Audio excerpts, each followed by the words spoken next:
Dark Side of Light, Chapter 2, by Brian Shinomiya. Explosions rocked the city as Hixon soldiers entered the forest. The small ice blue lights on their armor arranged in a way to show a stick figure outline of bulky humanoids tromping through the woods. "Fan out!" the commander barked. It was clear that he was a battle-hardened veteran, as most of his body was exchanged for cybernetics. The metal extension on his jaw squealed with every word he barked. One of his eyes was replaced by a red prosthetic that looked more like a tiny light than an organ. Around his neck was a trophy necklace. Various extremities lay hanging from the metal chain. Ears, fingers, and a skull in the middle. For Hixonian culture, this meant glory.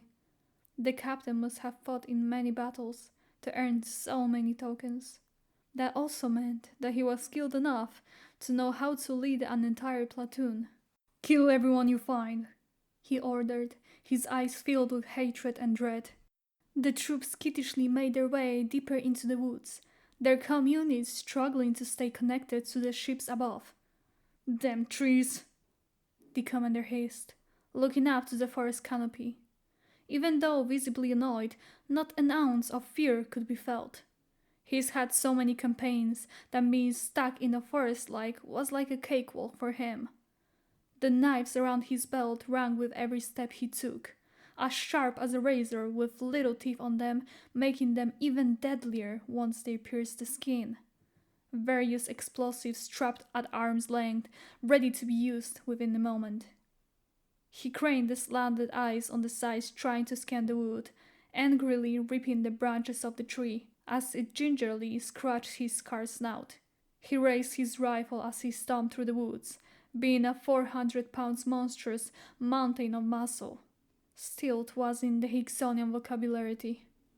In fact, they were well known for their training camps, which boys entered as young as 7 years old. With little to no support from anyone but themselves, the boys quickly learned that it was survival of the fittest. You either fight or die trying. There was no reprieve for the weak. They would die off within the first week of training. With more than a decade of training, they would finally be considered soldiers, but they would have to earn the uniform and weapon with one last test. Infiltrating enemy territory and claiming a kill, proving the deed by bringing back some sort of trophy. Only then were they considered a true Hixonian. Plasma rifle shots echoed through the forest alongside cries and shouts as the commander inched towards a large tree. He looked to either side, making sure he had cover on his flanks as he rounded the tree, grinning upon seeing a black-cloaked figure kneeling on the ground, sobbing. Slowly, he walked closer to the figure. He wanted to savor this kill. As the dual thumbs got closer to the sobbing woman, she stiffed slowly and turned back to look at the Hixonian commander. As the white on her outfit showed, he knew he was dealing with a nun. He raised his gun, but stopped upon seeing a large ribbon of flesh was missing from her face. Her nose was gone. Her teeth shone in an eerie smile as she hissed at him. In all his conquests, this was the first. Seeing an abomination so fierce that made him, the great commander of the battalion, flinch. The still charred flesh from the wound emitted a rank smell. His wince was enough of a signal that he was disgusted enough, deciding to put the nun out of her misery. Just when he was about to pull the trigger, the creature lunged at him. Ariel and Veronica had gotten separate from the group in the dark. They huddled in a small ditch scanning the woods. They could see the orange flashes of the Hixonian soldiers. Suddenly, there was a thwack, followed by a grunt and body crumpling on the ground close to them. The silent sister was nearby. There was a shift in the battle. The Hixon soldiers began firing rapidly and screaming in agony. Orange plasma bolts tore through the woods as fever and fever guns could be heard firing. Grenades soon joined the sounds of a losing battle for the Hixonian soldiers. The lizard and dark elf gripped their weapons and scanned the trees, trying not to shoot the figures dashing between the trees. The two nuns had not been noticed yet. They spotted a slender figure chasing a Hixonian soldier, crawling out from behind a tree. The slender figure picked the monstrous soldier up and bashed the floundering soldier against a tree until it went limp. The two left their hiding spot and struggled through the dense woods. There was another thwack and ground feet ahead of them. Before a soldier crumbled to the ground, the two sisters passed the dead Hixon soldier, arrow protruding from his forehead. They continued. They came upon a black-cloaked figure curled on the ground. Cautiously, they approached it. Chloe slowly looked over her shoulder at approaching her sisters, as they roughly picked her up and ran through the woods. As daylight broke, the four sisters limped out of the pine forest exhaustion, beating at their ankles. Ariel and Veronica held Chloe up. She was the worst to hold. The white of her habit stained orange with Hixon blood. You all made it. Eleanor sighed in relief, as she was talking to 5 colonial security men. Ariel and Veronica dropped Chloe to the ground to join Eleanor. Chloe struggled to stand, looking back to the woods. Thick black smoke billowed into the sky. She turned to join the group and was smacked in the chest with an arrow, which stopped her in her tracks. She looked at the silent sister who glared at her. "What?" Chloe asked. She was answered with a glare, and the sharp pain of the arrow head briefly poked into her chest, as the silent sister walked away glaring over her shoulder at her. The half-elf surveyed her surroundings. She was on a sandy dirt road which cut through a vast open grassy field. The sky overhead was turning blue. Chloe wasn't sure of what to do after the silent sister's glare. Slowly, she walked to the group, half expecting to be shot, not sure if that would do anything. Sister Chloe? Eleanor started. The silent sister stood next to her. You must be familiar with the Hixon battle tactics. Yes, Chloe replied. Please enlighten us. Well, we should stay in the forest. Chloe eyed the pine forest off in the distance as she was speaking. They struggle with combat that isn't urban warfare. They rely on battle plans from the command ship. The group of nuns listened intently to Chloe. They deploy a central communication drone over the center of the city and slave comm drones over the advancing units. The thick canopy of the forest interfaces with the comm drones. It also interfaces with the surveillance deck of the command ship. The group looked at each other. Eleanor ordered to Chloe, as she herself knelt holding her rosary, saying what was most certainly her final prayer. Chloe found herself kneeling in a dark wooden hearth surrounded by a plethora of moldy and dusty books. "You resist my spell," a voice resonated from an inky black shadow before her. "I don't need your witchcraft, angel of darkness." "I am not an angel, god or devil. I am the creator of that spell you cast upon yourself." Chloe sat there, thinking of what to say, not entirely sure what was going on. "Remove your spell," she demanded. "That's not how it works. I've been following the users of my spell to ensure it was not misused." Misused? "The spell was meant to enslave a warrior, to do the master's bidding. A spell to grant the warrior invisibility." Chloe was stunned. "You cast it upon yourself. Now in your skeletal form, you cannot be killed by anything other than the spell's creator." "Do not try to tempt me," Chloe snapped. "Witchcraft is a sin." "You were led into temptation during your battle," the shadow countered. "A moment of desperation," Chloe snapped, trying to explain her actions. "Judging from the state of your galaxy, desperation will be a common occurrence." "And what's with your galaxy?" "My galaxy has long since died, and my work has traveled a long distance to find you in your darkest moment of desperation." Chloe was shaken out of her prayers by one of the men from the security force. Shocked that she wasn't dead, she stood and followed the group down the dirty road. The group was on edge as they walked. They spotted people hiding in the tall grass.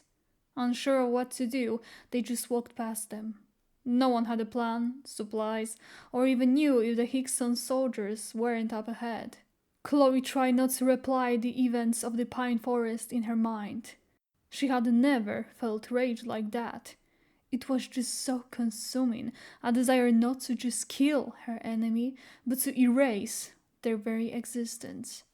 She had been determined before, but not like the way she was last night. She could have sworn that the urge to annihilate the Hixonian soldiers was more important than breathing in her mind. The boiling rage burned at the intensity of 1,000 suns. There was not a creature or a person in this universe that could stop her if she were to let go, to let the pent-up concoction of dread and anger run free, engulf the field that is Hixonian culture. They were no good for anything else but war, mindless slaves to the empire that treated them like trash. They killed her fiancé, and now their entire species needed to pay. Even then, that was nowhere near good enough for her. In that moment of swimming in an endless ocean of pure hatred and rage, she was brought out of her daydream by a canteen tap in her arm. She took it and looked at the colonial security trooper before taking a sip. "We lost the war?" he asked. "Yes," Chloe answered. "We spent too much time and effort persecuting and fighting each other instead of the real enemy." She handed the canteen back to him. Chloe tried not to look at the guy. Her mind was racing and she couldn't focus on the single thought. The one thought she tried to focus on was how she went from being a rifleman to a non-security guard, and no doubt she was heading back to being a rifleman. So many different paths, yet none of them helped her with her unfortunate fate. If only she could have a second of mental peace. Freedom to do nothing but exist without worry. Those days were long gone. She knew that, yet accepting that fate felt worse than death. She looked around for the silent sister and spotted her at the front of the group. She had to figure out what she had seen last night. After hours of walking, the group was now back in the safety of the woods. Veronica was desperately trying to ration her remaining half of her pack of cigars, but her body was dangerously exhausted, running solely on the energy given from the nicotine. She was envious of Chloe's half-human side. They were better at dealing with exhaustion than a full-blooded dark elf. Veronica looked over at Sister Ariel, and her jealousy only grew. The lizard woman was walking like a drunk, staggering step swaying, a sign that she was taking advantage of the lizard's people's ability to shut off a portion of their brain for rest. It was a godsend, but left her extremely vulnerable. It would take her 5 minutes to fully come to herself if the group was attacked. Veronica would often take full advantage of her friend's vulnerability to draw obscene things on her respirator lens. When an Argonian was in that state, they could only focus on two things: staying upright and the task at hand. Veronica found herself next to Chloe, who was quietly singing an anthem all dark elves knew by heart. Nie opuścimy ziemi, z której pochodzimy. Nasza mowa nie zostanie pogrzebana. Veronica felt compelled to join in. Her blood pumped and her heart demanded it.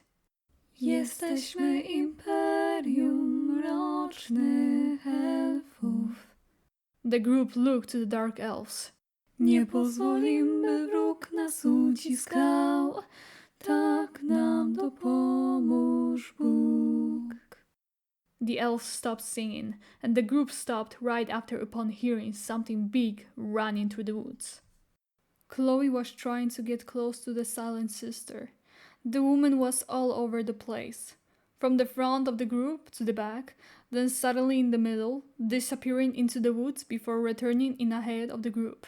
Chloe finally approached her, dreading every step. Her breathing grew more shallow with each passing second. "Can I know your name?" Chloe asked. She was answered by silence. The woman didn't even spare Chloe a glance. "What brought you to sisterhood?" Chloe asked. Silence again. Chloe lost the sight. She was starting to feel uncomfortable from her silences and desperate to get this sister to open up. During the war, we were ambushed and overrun. My entire company was wiped out. A tear ran down Chloe's cheek as she quickly wiped it out. 2 more companies were sent to rescue us. None of them made it though.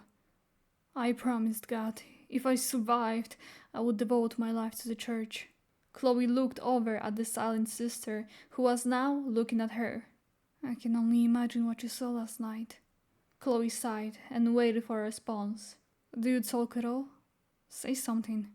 The woman lifted her chin and pulled down her neckerchief, revealing a thick scar across her throat. Chloe winced, dipping her chin and putting a hand over her throat. Chloe looked at the woman, shocked to her core.